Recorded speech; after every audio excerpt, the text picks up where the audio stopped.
All right, folks, we are back, and we are going to start doing some disassembly. So I wanted to do the Cerakoting stuff, kind of against it at the moment. I want to do it, but I got a lot of stuff in my garage. We're on a couple of other projects on the. So in the meantime, what better time than now than to go ahead and start doing the disassembly process? So that's what the goal is right now. We're going to take apart this engine, at least some of it. I'd like to. I've never done it before, specifically for this engine. So this will be a new process for me.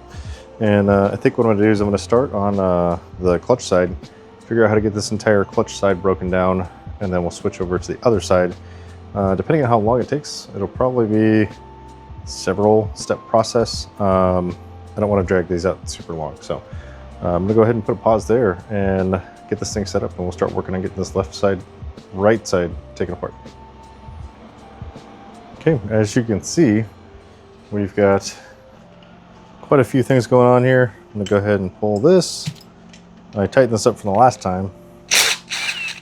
The tricky part is going to be removing the clutch basket. Set that off to the side for now. Now, this is probably the hardest part that we're going to have to deal with on this side. So let's see, what are we working with here? There's a lot going on.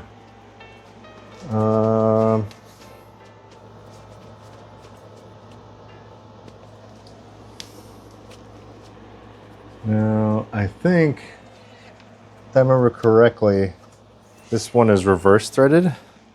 So we got to see what size that even is.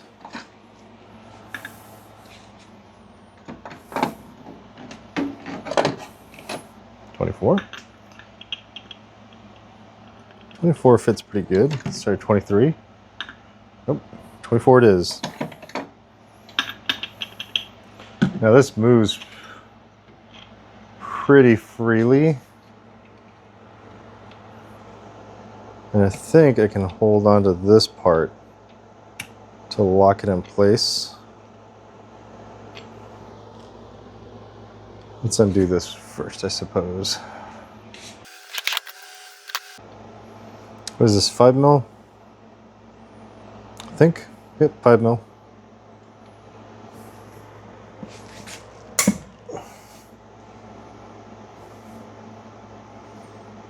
I probably should have removed this a long time ago.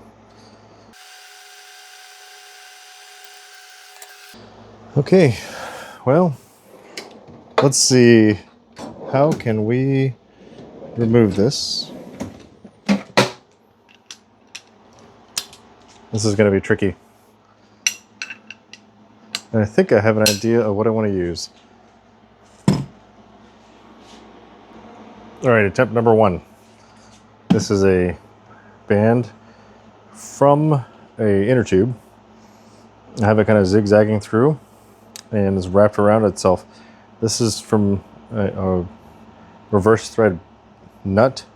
So normally you would loosen left, so counterclockwise. This is a reverse thread, so you have to go right. So it's righty-loosey. So I have it going up through the top here to see if I can get it to grip on itself and hold. And if I can, then I might be able to just have this tighten up on itself and then make it to where I can tighten on itself and see if it'll hold. And I don't know if this is going to have enough power to do it, but we'll see. Oh, that's a fail. Wrong part. All right, now as you can see, my original setup failed. We have switched to a different material. So what I'm hoping for is using a ratchet strap. This stuff is, you know, very thin. You get it in there nice and easy, and then hopefully it just kind of winds on itself. So when I have the tail end of it going down here towards the bottom, I'm going to step on that with my foot, and then again reverse threaded. So we're going to turn it this way to loosen it, and then from there hopefully we can get everything extracted. So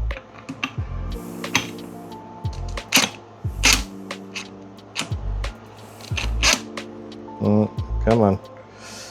Maybe I need to tighten it a little more.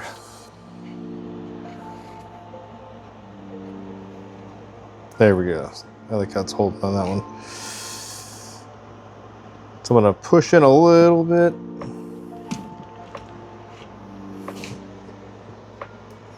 Push in a little bit to see if it'll grip.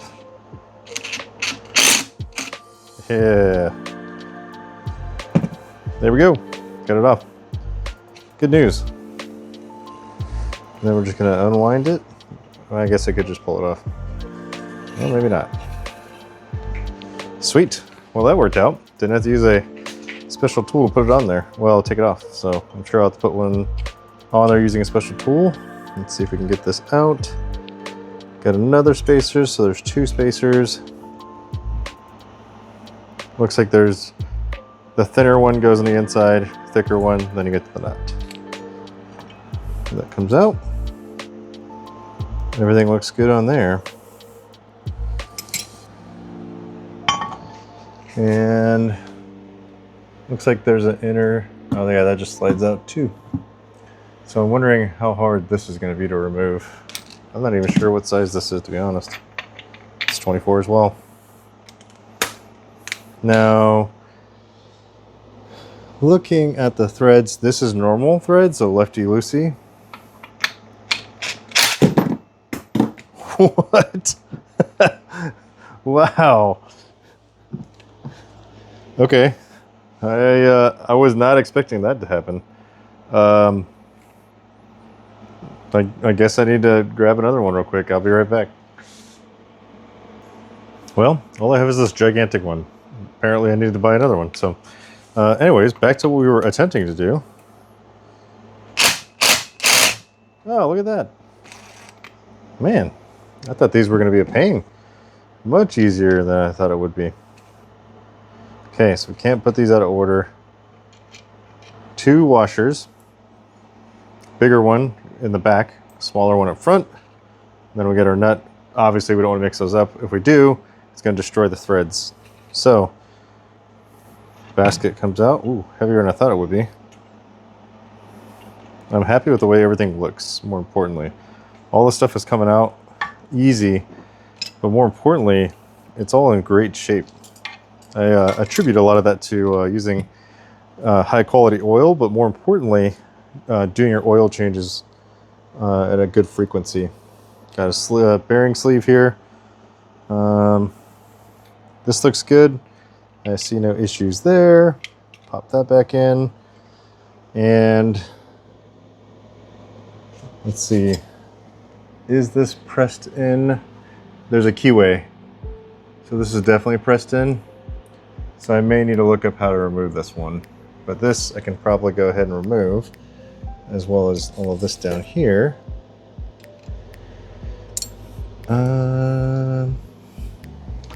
I'm trying to remember. Okay. Perfect. This slides out. On the other side, I have my bearing support. And I think, yep, I've got a washer here. Make sure we grab that. There is a spring on this. You don't want to lose this spring. And we have our, okay. This is for our shifter. Oh, shoo. I don't remember it needing to be that tight. That's, I'm gonna double check the torque on that because that seemed like way too much. Granted, using a long Allen head like this probably doesn't help because you're definitely gonna lose some torque with having a shaft that long.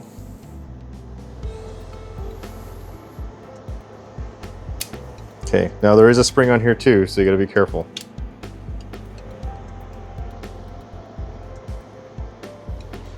Oh good. Okay, there we go. So bolt, we got a washer, and we got a spring. All together in one piece. Looking good. This is the actual, as the transmission shifts, this is how you can tell what gear you're in, and then like where neutral and everything else is. So pretty cool to see it. Got some bearings in here. These look good. These look good. Okay, now we got to figure out this. So this is the oil pump. And then back behind here, there's another gear essentially that drives the water pump. So I am going to have to figure out how to remove those. I wonder. I'm going to be ever so gentle and see what happens if I attempt to... Oh, okay. So I just stuck the blade in and kind of twisted it. Just careful, not super hard on the tension. And then I launch it into space. Thankfully, I have padding on my floors, so no big deal on that.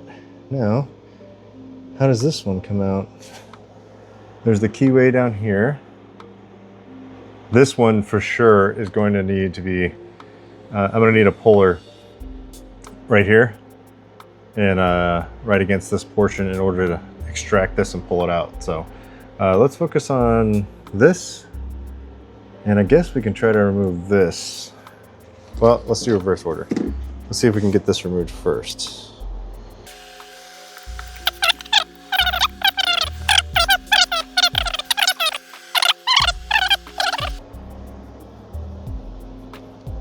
These are crazy small. I'm gonna have to see if I can find a different set or something.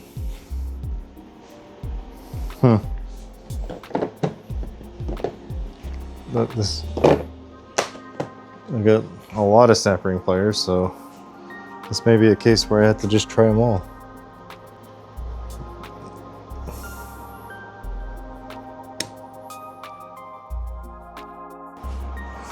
Guys, what an absolute nightmare. This thing was a freaking pain to get removed. It's like just small enough to where standard tools just don't fit. Like, I ended up having to shave it down and all kinds of other stuff. Whew, big disaster, but finally got it off. So, got a washer here. This should come right out. Much bigger on this side, and interestingly enough, it's got a key. Look at that. So we have a key and another washer. Now I do actually have another replacement pump for this, so I am going to be pulling this. In fact, you know what? I could probably just go ahead and do it now. Let's take a look at it.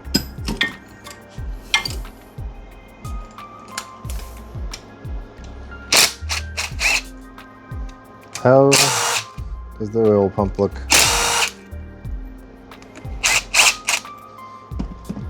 All three bolts are the same length, important note. And let's pull it out and see. Another keyway inside of here. So dual keyway. This key goes inside of the oil pump, which rotates it because of the shaft here. So keep that in mind. That keyway is very important. Now, looking at the pump itself though, we don't want to lose this. Looking in the pump, let's see if I can get it to pop out. It's pretty much stuck in there. Nope.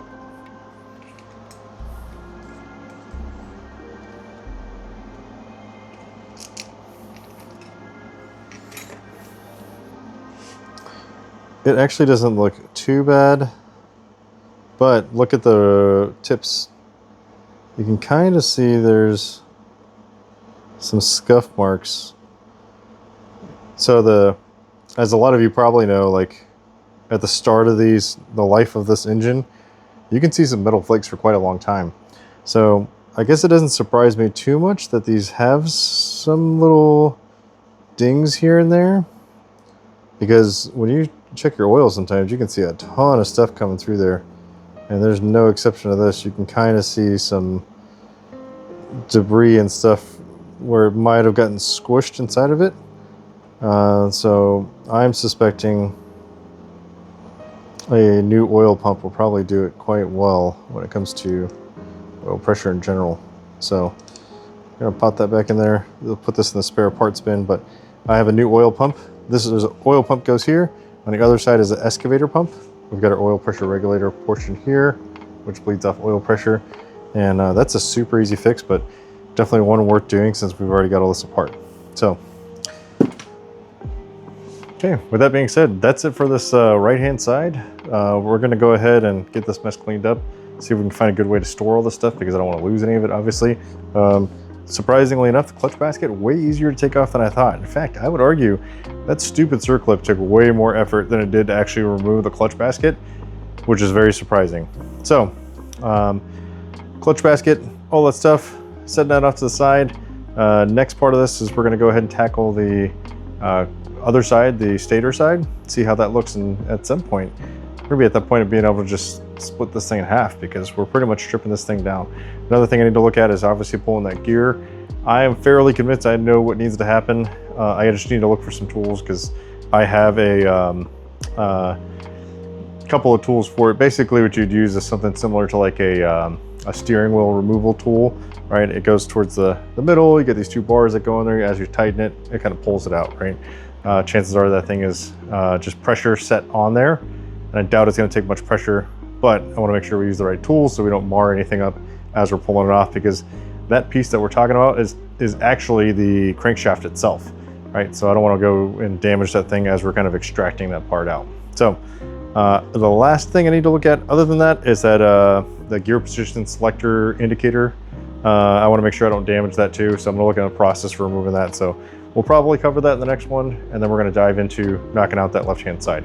So that being said, way easier than I thought. I was gonna be way more difficult. I'm not gonna lie, I really didn't do a lot of research into disassembling this right-hand side. I had a somewhat working knowledge of it. The main thing that I knew about was the fact that you had to use the left-hand thread specifically for the clutch basket, but pretty simple. So that's it for now. We're gonna go ahead and wrap this up. I don't wanna make these super long because a lot of mine recently have been insanely long, and we will see you in the next one.